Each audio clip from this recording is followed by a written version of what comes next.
Good morning Shri કન્યા primary વિદ્યાલય ધોરણ 6 વિષય ગણિત.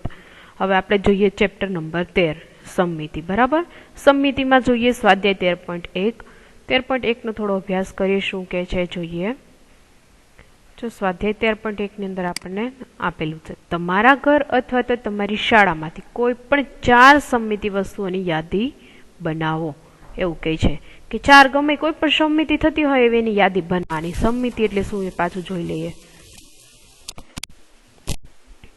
હવે જોઈએ પેલું શું કે છે, સમમિતિ થતી એટલે ગમે કોઈ પણ વસ્તુ ઘરની અંદર લઈ શકીએ કે એના ભાગ પાડી શકાતા હોય. થાળી, વાટકી, ટેબલ, પંખો, કાતર, વિદ્યુત ગોળો અથવા તો પ્યાલો. શું કે શાળામાં થતી સમમિતિ વસ્તુ તો કે બ્લેકબોર્ડ, ઘડિયાળ, પુસ્તક, નોટબુક અને બારણું. બીજામાં શું કે છે, દાખલા નંબર 2, બાજુની આકૃતિમાં રેખા L1 અને રેખા L2 માંથી કઈ રેખા અરીસાની રેખા છે? તો બાજુમાં આપેલી આકૃતિમાં રેખા L2 છે એ અરીસાની રેખા છે. જોઈ શકો છો, જો અહીંથી મિડલ માંથી આપણે કટ કરશું તો આ બાજુનો ભાગ અને આ બાજુનો બંને ભાગ કેવા રહેશે? સરખા જ રહેશે. પણ જ્યારે અહીંથી કટ કરીને તો શું થાય, ઉપરના ભાગમાં એ કેવું આવે? ત્રિકોણ, અને નીચેના ભાગમાં કેવું આવે? ચોરસ. તો બે સરખા ભાગ થઈ શકે નહીં. એટલે અરીસાની બાજુ આપણે છે એ જોઈ શકીએ L2 છે, એવું કહી શકીએ કે L2 છે. ત્યાર પછીનું આપણે જોઈએ દાખલા નંબર 3. નીચે આપેલા આકારોને ઓળખો. આ આકારો સમમિત છે કે નહીં તે ચકાસવાના છે. સમમિતિ હોય તો એની આપણે રેખા દોરવાની છે. એટલે આપણે બધા અલગ અલગ જોતા જઈએ. પેલું શું તમને આપેલું છે? તાળું છે.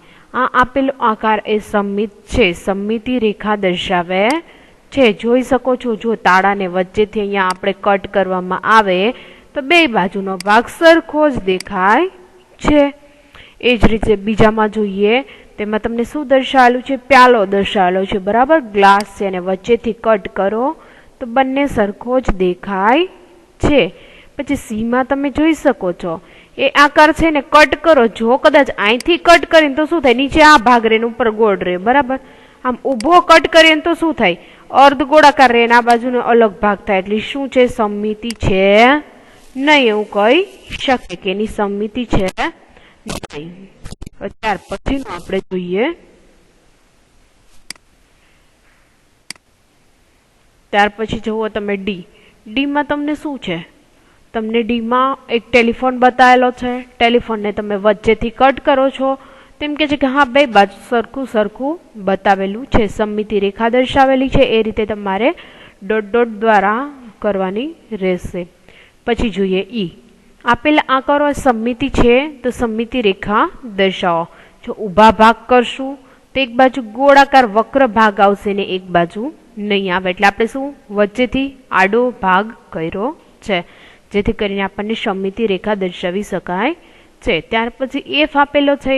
અહીંયા આપેલા આકારો સમમિતિ છે, તેમાં સમમિતિની રેખા દર્શાવો. તેમાં શું છે? પંચકોણ તમને બતાવેલો છે. બરાબર, પંચકોણને જો વચ્ચેના ભાગમાંથી સીધો કટ કરે તો બંને બાજુ એના 3 ખૂણા આવી શકે છે. તો કે હા, એ સમમિતિ રેખા દર્શાવે છે. ત્યાર પછીનો દાખલા નંબર જોઈએ 4. નીચેની આકૃતિની ચોરસ ખાનાવાળા કાગળ પર નકલ કરો. આવું ચોરસ ખાનાવાળું કાગળ તમે શરૂઆતના વર્ષોમાં તમારી અંકગણિતની નોટબુકમાં વાપર્યું હશે. પછી આ આકૃતિને એવી રીતે પૂરી કરો જેથી કે તેમાં દોરેલી તૂટક રેખા એ આકૃતિની સમમિતિ રેખા બને. શું કરવાનું છે? ઉપર જેવી તમે આકૃતિ છે એવી જ તમારે નીચે દોરવાની છે. હવે જો પાઠ્યપુસ્તકમાં જે તમારી સી આકૃતિ છે એમાં થોડી ભૂલ છે, એટલે એ આપણે જોશું. નીચે પ્રમાણે આપણે જોઈએ. તમને આવું બતાવેલું છે. બરાબર, એક બાજુનો ભાગ, આ બાજુનો તમને ભાગ એને દોરેલો હતો, આ બાજુનો ભાગ એને તમને દોરી દીધો તો બરાબર. તો આપણે સેમ એ બાજુનો સામેનો ભાગ એવો દોર્યો જેથી કરીને એ આકૃતિ પૂર્ણ થઈ. પછી જોઈ શકો કે આપણને એક બાજુનો ભાગ આપ્યો આવો, આપણે સેમ એવી જ કન્ડિશન નીચે બનાવીએ તો એ આખું એક પૂરું થાય. આમાં પણ એવું જ છે. આ આકૃતિ છે એ તમને એક બાજુની બતાવેલી હતી, પણ હવે તમે સામેની બાજુ એવી દોરશો એટલે જેથી કરીને આખી આકૃતિ છે પૂર્ણ થશે. અહીંયા પણ એવું જ છે. ડીમાં તમે જોઈ શકો છો આવી રીતે આકૃતિ બતાવેલી છે. ઈ અને એફ બરાબર. આકૃતિ સાથે સાથે જોતું જવાનું છે. ઈમાં પણ તમે જોઈ શકો છો. ઈમાં તમે જુઓ તો કે ઈમાં પણ તમને ઉપર એક આખી આકૃતિ બતાવેલી છે. એના પછી સામે તમારે બોક્સ ગણતું જવાનું છે. એમને આડેધડ દોરી લેવાની નથી.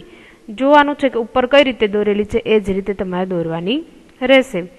એફમાં પણ તમારે જોવાનું રહેશે કે એફમાં તમે જોઈ શકો છો આકૃતિ એક બાજુ આમ દોરેલી છે, કેવો ડાયમંડ જેવો શેપ દોરેલો છે. બરાબર. તો એ રીતે તમારે દોરવાની રહેશે. હવે આપણે ત્યાર પછીનું જોઈએ. બાજુની આકૃતિ રેખા એલ એ સમમિતિ રેખા શું કે છે કે તમને બાજુમાં આપેલી છે આકૃતિ એ એલ સમમિતિ રેખા છે. આકૃતિ સમમિતિ બને તો તે રીતે પૂર્ણ કરો. તો હવે જોઈએ આપણે પૂર્ણ કરવાનું કે છે. એટલે તો જોઈએ પહેલું શું છે, આકૃતિ બતાવેલી છે. બરાબર. આકૃતિ તૈયાર કરવાની છે. સમમિતિ રેખાને ધ્યાનમાં લેતા બતાવેલ પ્રમાણે આકૃતિ તૈયાર કરવાની છે. જો ફરી એક વખત હજુ કહું છું ને દોરીને પણ બતાવું છું. જોઈ શકો છો.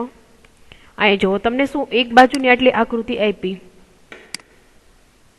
અહીંથી આટલો એરો છે ને અહીંથી આ છે, પણ નીચે ડોટમાં પૂરી કરવી છે. તો અહીંથી આ એરો એક આમ ગયો તો બીજો એરો આમ જઈ શકે. તો અહીંથી વચ્ચેથી આમ કરો તે આખી આકૃતિ પૂર્ણ થાય. આમાં પણ જોઈ શકો છો તમને ટ્રાયેંગલ બતાવેલું છે, પણ ટ્રાયેંગલ ડોટથી ક્યાંથી વચ્ચેથી ને ભાગમાં છે. તો અહીંયા પણ ફરી શું કરાય, એક ટ્રાયેંગલ આમ છે તો બીજું ટ્રાયેંગલ અહીંથી તમે બનાવો, જેથી કરીને વચ્ચેના મિડલના ભાગમાંથી તમે એકબીજાને નીકળતી સમમિતિ રેખા દોરી શકો. બરાબર. એ રીતે તમારે રહેવાનું રહેશે. તો તમારું આ સ્વાધ્યાય છે એ તમારું અહીંયા કમ્પ્લીટ થઈ જશે. બાકીનું સ્વાધ્યાય છે એ આપણે નેક્સ્ટ લેક્ચરમાં જોશું. Thank you.